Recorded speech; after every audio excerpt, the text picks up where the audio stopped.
Reading వాస్తు తెలుగుకి స్వాగతం మిత్రులారా. ఈ మధ్య కాలంలో చాలా ఎక్కువగా మండువా లోగిలికి సంబంధించి రిఫరెన్సెస్ చాలామంది అడుగుతున్నారు, కోరుకుంటున్నారు కూడా.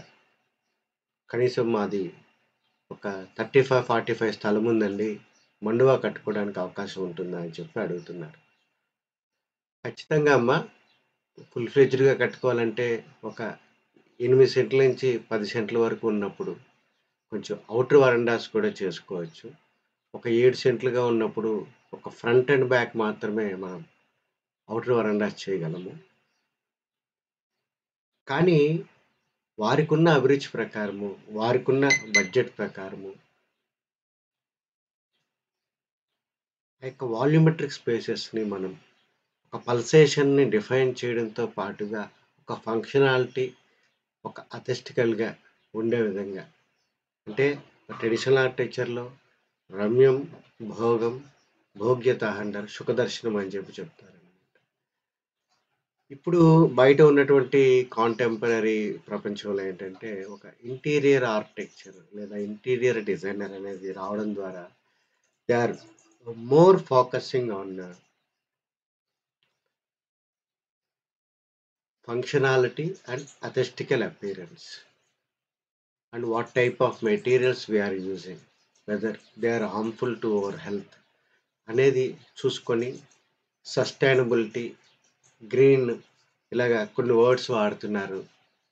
సో వారి పద్ధతుల్లో వాళ్ళు ఎంతసేపు కంఫర్ట్స్ అనేవి చూస్తున్నారు. అథెస్టిక్స్ అనేవి చూస్తున్నారు. కానీ ఆహ్, ఏదైతే ఒక ఇల్లు అనేది ఒక లైఫ్ ఉంటుంది. ఒక living organism. So, we are dealing with the enclosed spaces. ఆర్కిటెక్చర్‌లో అదే చెప్తారు. Enclosed spaces. We are dealing with the volumetric spaces అని చెప్పినప్పుడు, కానీ ఏ ఇంటీరియర్ ఆర్కిటెక్చర్ సంబంధించిన వాళ్ళు గాని, ఏ ఆర్కిటెక్చర్ చేసినటువంటి వాళ్ళు గాని, what is the impact of the pulsation within that enclosed spaces on human beings అనే దాని మీద ఎవరు టచ్ చేయట్లేదు. That is the tradition says. మన ట్రెడిషన్ ఏం చెప్పిందండి? ఒక స్పేస్‌లో ఒక ఎంక్లోజ్ చేసినప్పుడు వాల్యూమెట్రిక్ స్పేసెస్‌లో అటామిక్ పార్టికల్స్‌తో ఫిల్ అయి ఉంటుంది. So, the pulsation of each atomic particle and cumulatively the pulsation of the overall atomic particles అనేవి అక్కడ ఏం చేస్తుందో, they will emit some sort of wavelength, they will create some sort of vibrancy. It can be tangible. అది మనం కొలవచ్చు అన్నమాట. Even human being మనం యాక్టివ్‌గా ఉన్నామంటే మన లోపల కూడా చైతన్యం అనేది ఒక అటామిక్ పార్టికల్ అన్నమాట. It also emits its own vibrancy. What our traditions? నువ్వు ఇల్లు కట్టుకున్నప్పుడు ఎవరైతే కర్త లేదా కర్త ఫ్యామిలీ ఉన్నారో, మీ ఆల్రెడీ మీ లైఫ్, మీ ఎనర్జీ, మీ చైతన్యం it emits a wave length. అది మన నక్షత్రంతో పోలుస్తామండి. Already it's existing. అంటే తల్లి గర్భంలోంచి మనం పుట్టినప్పుడే ఎటువంటి ఆ యొక్క వైబ్రెన్సీతో వైబ్రేట్ అవ్వాలి, ఎటువంటి వేవ్స్ మనం ఎమిట్ చేయాలనేది డిసైడ్ అయిపోతుందండి through out the life. It cannot be changed.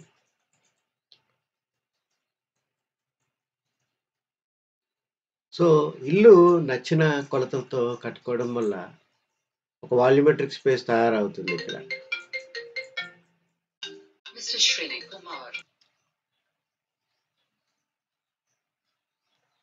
So,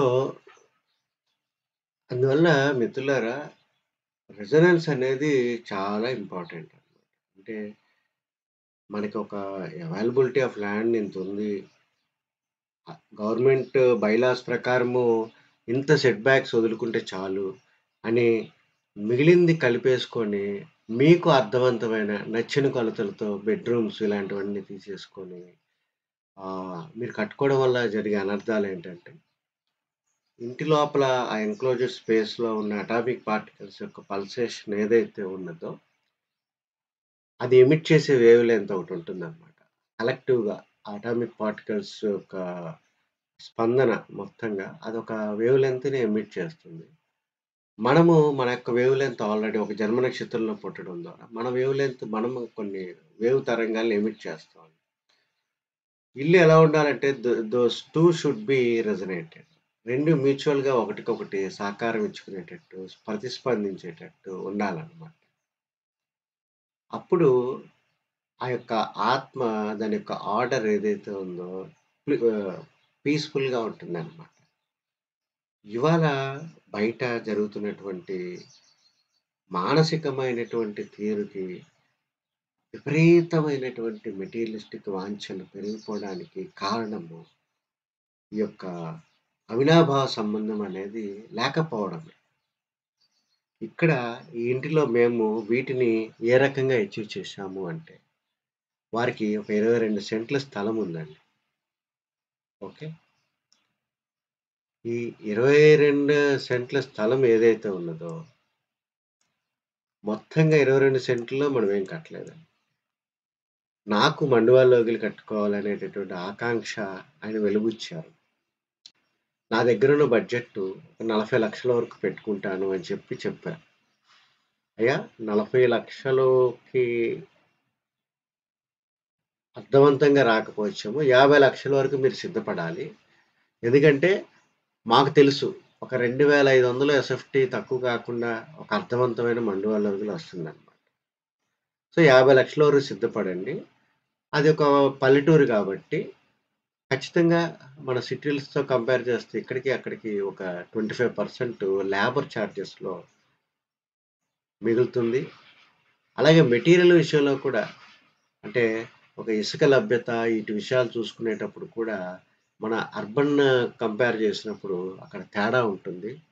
plus ఇంట్లో ఫ్యామిలీ మెంబర్స్ తలో చెయ్యి వేస్తారండి కన్‌స్ట్రక్షన్. ఏమైనా ఒక ఇటుకరాయి అందించాలి, కొంచెం ఇసుక అందించాలి. అరే! పనోళ్ళే రావాలని చూడరనమాట. ఈ రకంగా రూ. 50,00,000కి చేశాము. 4 బెడ్‌రూమ్స్ కావాలన్నారు. 4 బెడ్‌రూమ్స్‌తో ఇంటర్నల్‌గా మెట్లుతో చేసినటువంటి ఈ నమూనా అనేది మనం ఎక్కడ కట్టుకోవాలనుకున్నా ఒక రూ. 50,00,000 వరకు అవుతుంది అని చెప్పి దృష్టిలో పెట్టుకున్నప్పుడు హౌ బ్యూటిఫుల్లీ నా junior Koteswararao has designed this. ఎంత కన్నుల పండగగా ప్లీజ్డ్‌గా ఉంది చూడండి. అంటే ఇంత డీటెయిలింగ్ అనేది మేము ఇస్తామండి. ఇప్పుడు మనకి బయట ఇంటీరియర్ ఆర్కిటెక్ట్స్ రూపంలో పనిచేస్తారు. వీళ్ళు ఎంతసేపు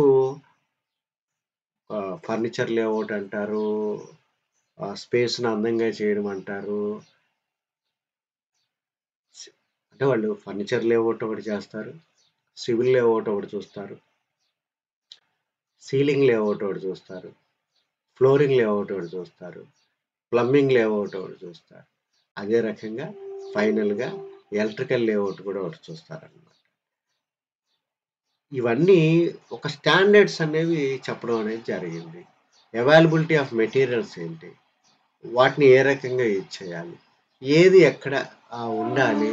అనేటటువంటి ఒక ఆటోకాడ్‌లో ప్రతి సూక్ష్మమైన విషయాన్ని వారిస్తారండి. కానీ ద వైబ్రన్సీ ఆఫ్ ద స్పేస్ ఏంటి? దాని కంపాటిబిలిటీ ఆ ఇన్‌మేట్స్‌తో ఎలా ఉంది? ఇంటికి ఒక క్వాలిటీ ఆపాదించడం అనేది ఉంటుంది. ఇటువంటివేవి వారు నేర్చుకొని ఉండరు. నేర్చుకునే ప్రయత్నం కూడా చేయరు. వాళ్ళు ఆర్కిటెక్ట్స్ అని చెప్పుకుంటారు. ఆర్కిటెక్ట్ అంటే అర్థం ఏంటంటే వాస్తు కళ అనేటటువంటిది వస్తుందనమాట. అసలు ఆర్కిటెక్చర్ అంటేనే వాస్తు కళ అని వస్తుందనమాట. మరి ఈ వాస్తు కళ అనేది ఆ పేరు పెట్టుకునే మన సనాతనమైన సంప్రదాయాన్ని వీళ్ళు కొట్టివేస్తుంటారు. అందువల్ల మేమే ఇంటీరియర్ డిజైన్ కోచింగ్స్‌కెళ్తున్నామండి. 40, 50 లక్షల్లో ఉండేవాళ్ళకి ఒక ఇంటీరియర్ డిజైన్ పెట్టుకొని హైర్ చేసేంత పరిస్థితి ఉండదండి. ఎందుకంటే వాళ్ళంతా పర్సెంటేజ్‌లే. ప్రాజెక్ట్ అంతా 50,00,000 మాది 20% మా ఫీజు. వాడు మెటీరియల్స్ మొత్తం ఎవ్రీథింగ్ మోస్ట్‌లీ అందులో గూడా కమిషన్‌లు. అందువల్ల ఈ రకంగా కట్టుకునే వాటికి కూడా ఇంటీరియర్ డిజైనర్ లేతే ఇంటీరియర్ ఆర్కిటెక్చర్ ఏవైతే ఇస్తారో ఫర్దర్‌గా మేము సర్వీసెస్ కూడా ఇవ్వడానికి సిద్ధంగా ఉన్నామండి. సో, ఈ రకంగా రమ్యం అనేది ఇక్కడ అచీవ్ చేశాం మనం. రెండవది మనము భూమి మీద ఈ యొక్క కన్‌స్ట్రక్షన్‌ని మనకొచ్చిన వీధితో సంబంధం లేకుండా డైరెక్షన్స్‌కి ఎలాగ అలైన్ చేయాలనేటటువంటి ఓరియంటేషన్ అంటాం. వాళ్ళు ఈ రోజున ఓరియంటేషన్ అంటే వాళ్ళకి తెలిసిందల్లా ఒకటే. సౌత్ సైడ్ నుంచి వచ్చేటటువంటి రేడియేషన్ ఎక్కువగా ఉంటుంది. అందుకని బిల్డింగ్‌ని సౌత్‌కి ఓరియంటేషన్ చేస్తారు. దేనికి? For achieving for attracting the solar radiation. అంటే సోలార్ ప్యానెల్స్ పెట్టినప్పుడు ఆ యొక్క సోలార్ రేడియేషన్‌ని అట్రాక్ట్ చేయడానికి అవసరమైతే బిల్డింగ్‌ని దక్షిణానికి తోటి తిప్పుతారండి. అంటే వాళ్ళు ఎక్స్‌పెక్ట్ చేసే మెటీరియలిస్టిక్ యాస్పెక్ట్స్ వేరే ఉంటాయి. అంతేగాని ఇల్లు అనేది ఒక లివింగ్ బీయింగ్ లాగా ఉన్నదే. ఆ లివింగ్ బీయింగ్ అన్నదాన్ని మనము ప్రకృతితో ఏ రకంగా కనెక్ట్ అవ్వాలి. ఎందుకంటే గుర్తుపెట్టుకోండి మిత్రులారా. మనం వాస్తు, వాస్తు, వాస్తు అని చెప్పి మాట్లాడుకోవాలి. వాస్తు అంటే ప్రకృతితో సహజీవనం చేయడము. ప్రకృతిలో సహజీవనం చేయడం అంటే నువ్వు భూమి మీదే పుడతావు, భూమి మీదే గిడతావు. కాబట్టి భూమి మీద ఏ రకంగా నువ్వు నీ ఇల్లు కట్టుకుంటే దాన్ని ఓరియంటేషన్ అంటాం. ఏ రకంగా కూర్చోబెడతావు. నువ్వు భూతత్వాన్ని తీసుకుంటావు. ఎందుకంటే భూమి మీద ఉపరితలంగా ప్రవహించేటటువంటి కంటికి కనపడినటువంటి గ్రిడ్ లైన్స్ భూమి ఉపరితలం మీద పోల్ టు పోల్ ఎల్లవేళలా ఆ యొక్క ప్రవాహం అనేది ఉంటుంది.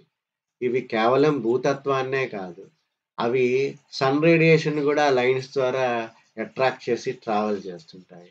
స్టెల్లార్ ఎనర్జీస్, లూనార్ ఎనర్జీస్ కూడా ఈ యొక్క గ్రిడ్ లైన్స్ ద్వారా ప్రవాహం అనేది జరుగుతుంది. ఎందుకు దిక్కులు కట్టుకోమన్నామండి మనం? ఎందుకు దిక్కులు కట్టుకోమన్నామంటే, గ్రిడ్ లైన్స్ కంటికి కనపడవు. కానీ మనకు తెలుసు. అవి పోల్ టు పోల్ ట్రావెల్ చేస్తున్నాయని. అందువల్ల ఒకసారి మనం దిక్కుల్ని కనుక్కుంటే, దిక్కులు ఆ యొక్క గ్రిడ్ లైన్స్ 2 ప్యారలెల్‌గానే ఉంటాయండి. అందుకని ఒక్కసారి దిక్కుల్ని ఫైండ్ ఔట్ చేస్తే ఆటోమేటిక్‌గా that particular line is directional line as well as the grid line over the planet. So, అది మనము తెలుసుకున్నప్పుడు దానిని వి విల్ ట్రై టు ఆహ్, ఎంత మాక్సిమం యొక్క ఎనర్జీస్‌ని మనం తీసుకోవాలి అనేది ఆలోచిస్తాం. అదే రకంగా దాన్ని ఒక పద్ధతిగా తీసుకోవాలి మనం. టూ మచ్ ఎనర్జీస్ మనకి తీసుకురాదు. అందుకే శుద్ధప్రాచి, ఈశప్రాచి, ఆగ్నేయ ప్రాచి అని 3 రకాలుగా వ్యవహరిస్తాం. అంటే ఎగ్జాక్ట్‌గా గ్రిడ్ లైన్స్ మీద మన బిల్డింగ్‌ని కూర్చోపెట్టే విధానాన్ని శుద్ధప్రాచి అంటాము. కొంచెము ప్యూరెస్ట్ నాలెడ్జ్‌ని అంత ఎనర్జీని తీసుకోకుండా కొంత ఎనర్జీని మినిమైజ్ చేసే పద్ధతిని ఈశప్రాచి అంటాము. వచ్చేటటువంటి ఎనర్జీ టూ మచ్ అంటే మన సోల్స్ తట్టుకోలేమనమాట. అది ఆగ్నేయ ప్రాచి అవుతుంది. అందుకే ఆగ్నేయ ప్రాచికి ఇల్లు కట్టరాదు అని చెప్తాం. సో, మేము ఇక్కడ ఇన్స్‌పెక్షన్ చేసినప్పుడు, ఇక్కడ ఈ యొక్క డైరెక్షన్ ఆఫ్ ద ప్లాట్ ఏ రకంగా ఉన్నా, మేము మీరు అబ్జర్వ్ చేయండి. ఇల్లును కొంచెము డిఫ్లెక్ట్ చేసి, అది దగ్గరగా ఈశప్రాచికొచ్చే విధంగా మేము ప్రయత్నం చేశామండి. సో, ఇవి ఏ కాంట్రాక్టర్‌లు ఈ రోజున ఈ నాలెడ్జ్ గురించి పట్టించుకుంటున్నారు చెప్పండి? ఏ ఆర్కిటెక్ట్ పట్టించుకుంటున్నారు? ఏ ఇంటీరియర్ డిజైనర్స్ లేదా ఏ ఇంటీరియర్ ఆర్కిటెక్చర్ అని పేర్లు చెప్పుకున్న వాళ్ళకి ఈ మర్మమేమి తెలీదండి. మనము మన యొక్క souls is the part of the ప్రకృతి. It's size in the atomic particle. Atomic particle సైజ్‌లో ఉంటుంది నీ లోపల ఉన్న నీ ఎసెన్స్ అని. ఆ ఎసెన్స్‌ని రంజింపచేయాలి. ఆ ఎసెన్స్‌ని నీ ఇంటితో ప్రాపర్‌గా కనెక్ట్ చేయాలి. అటు కనెక్ట్ చేయాలంటే నీకు అనుకూలమైనటువంటి ఎనర్జీస్ ఏమున్నాయో తెలుసుకొని, అతనికి రంజింప చేయబడేటటువంటి ఆ యొక్క వేవ్ లెంగ్త్‌ని ఏంటి కనుక్కొని, అలాంటి వేవ్ లెంగ్త్‌ని ఆ యొక్క స్పేస్‌లో ఎలాంటి ప్రపోర్షన్స్‌తో క్రియేట్ చేయాలి అనేది మనం చెప్పుకుంటాం. That is our tradition. ఈశాన్యాల్లో గుమ్మాలు పెట్టడం మన ట్రెడిషన్ కాదు. సరి సంఖ్యలో గుమ్మాలు, కిటికీలు లెక్క పెట్టుకోవడం మన ట్రెడిషన్ కానే కాదు. ఆగ్నేయంలో వంట చేయడము, ఇవన్నీ దీస్ ఆర్ ఆల్ యాక్టివిటీస్. ఇది వాస్తు కాదు. ఆగ్నేయంలో వంట చేస్తే మంచి వాస్తు అయిపోదు. Even you can make keep your kitchen at north west also. You have to create a balanced spaces. అది నిన్ను, నీ ఫ్యామిలీని బ్యాలెన్స్ చేయాలి. నీ మానసిక తీరుని ఒక పద్ధతిగా తీసుకెళ్ళాలి. ఇవన్నీ బయట ఎవరు పట్టించుకుంటున్నారండి? అందువల్ల మన ట్రెడిషన్ అంత గొప్పది. సో, ఇక్కడ ఈ యొక్క వీడియోలో కూడా నేను ఈ రకంగా చూడండి, ఫ్రంట్ అంత చక్కగా ఒక కేరళ పిక్చర్ రూఫ్స్‌తో అసలు ఈ డీటెయిలింగ్ అంతా ఎవరిస్తారండి? చూడండి, రాఫ్టర్స్ అనేవి ఏ రకంగా వేసుకోవాలి? ఎంత దూరానికి వేసుకోవాలి? ఆ! ఎక్కడెక్కడ వేసుకోవాలి? ఆ! అదే రకంగా ఈ యొక్క వుడెన్ స్తంభాలు ఏ యొక్క ప్లేస్‌లో అలైన్‌మెంట్ చేసి పెట్టుకోవాలి? అంటే ఒక మోడర్నైజ్డ్ మండువా అన్నమాట. ఒక మోడర్నైజ్డ్ మండువా. ఇక్కడ చక్కగా వర్షం పడినప్పుడు చూడండి ఏ రకంగా ఇదవుతుందో. మీరు అబ్జర్వ్ చేశారా?